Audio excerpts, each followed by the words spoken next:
This is Edison Guzman with Adria Gross, and this afternoon we're going to talk about deductibles, and we're going to talk about copays, and we're going to talk about how it affects your claim. So good afternoon, Adria. How are you doing this afternoon? I'm doing great. How are you? I am doing fantastic. So let's get right into it. Let's talk about deductibles, copays. I know you just had a case that had a lot to do with people not getting paid what they were supposed to.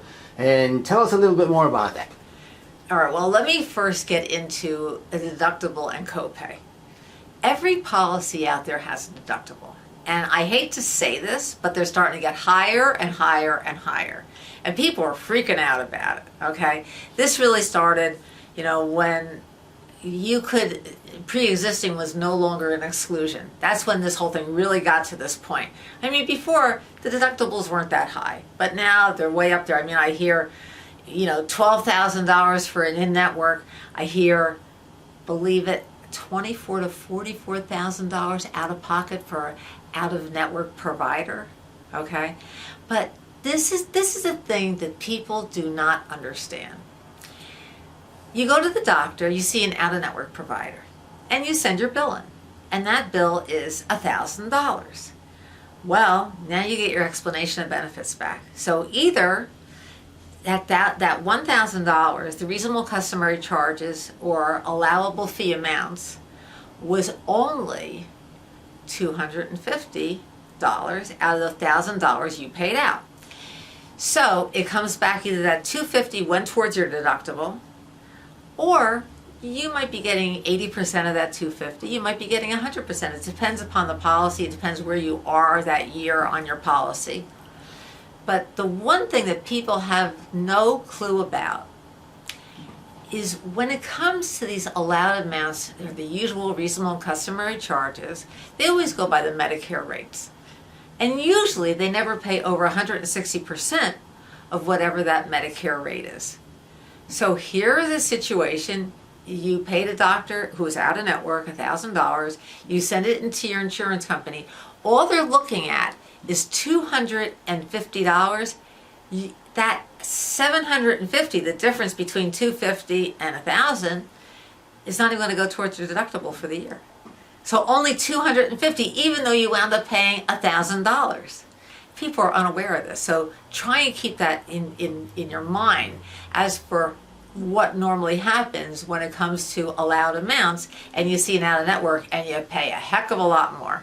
That's very, very interesting. I mean, I certainly was not aware of that, and I'm pretty sure there are a lot of people out there who are not, so thank you for that. You're welcome. Now, the case that we were talking about that has to do with this, can you tell me, elaborate on that one, because that was very interesting to me, exactly how everything ended up happening for your client. Right.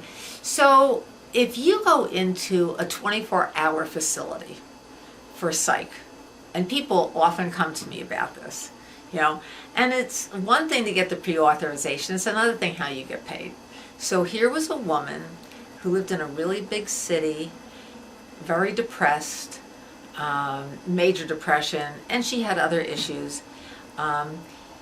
She's found on the streets of this city, and she's taken into the hospital, and she sees a psychiatrist, and now they're sending her to this 24-hour facility. She's been accepted. And I kept on calling it for pre-authorization. So what we're talking about right now all has to do with pre-authorization. Whenever you're going to have a surgery or any major procedure, you need to call your insurance company and get it in writing whether or not they're going to accept you to have this procedure. So especially when it comes to a psych or even hospitalization, a lot of times they want the pre-authorization. So here the woman goes in. When it comes to psych, they might give you 10 days. So in this case, they started out at 10 days. Then we had to call back before her 10 days were up to get her more pre-authorization, because now she's going to be remaining there. She's got a major condition, tried to commit suicide. So we call again about like the 8th or 9th day, and they say, okay, we'll give her another 8 days. And we call back again before that 8 days are over. We have to keep on sending medical records to show what's really going on with her. So this is going on and on and on. Now we got up to 35 days, and she was in there for 37 days. So they wouldn't pay for that extra 2. So they covered her for 35 days out of 37. When I called the insurance company, they said, okay, she's out now. Can we get this paid?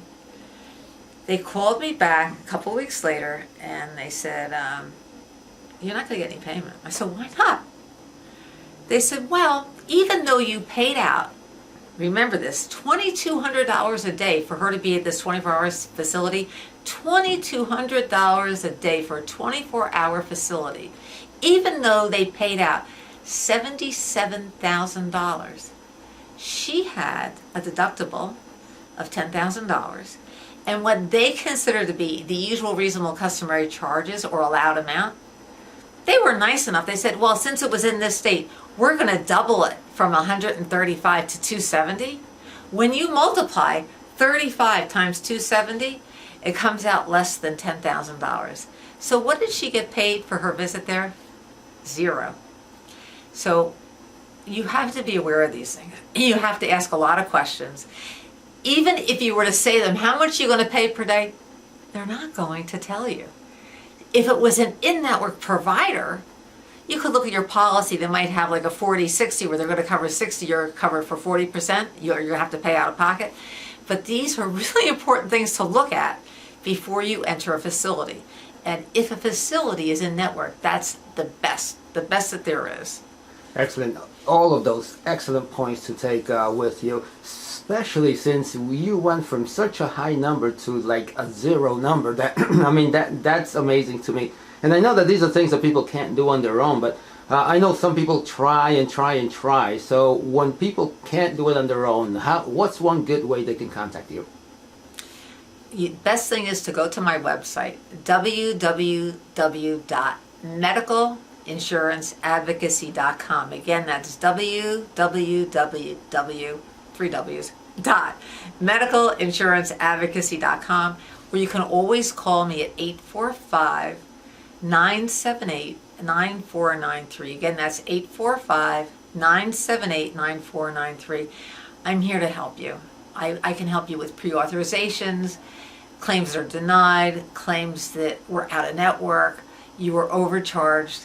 I always tell you what I would be doing to help you, and then if you want to hire me, I'm here for you.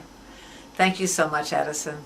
Fantastic. Everyone out there, just have a great day and then stay tuned for our next episode.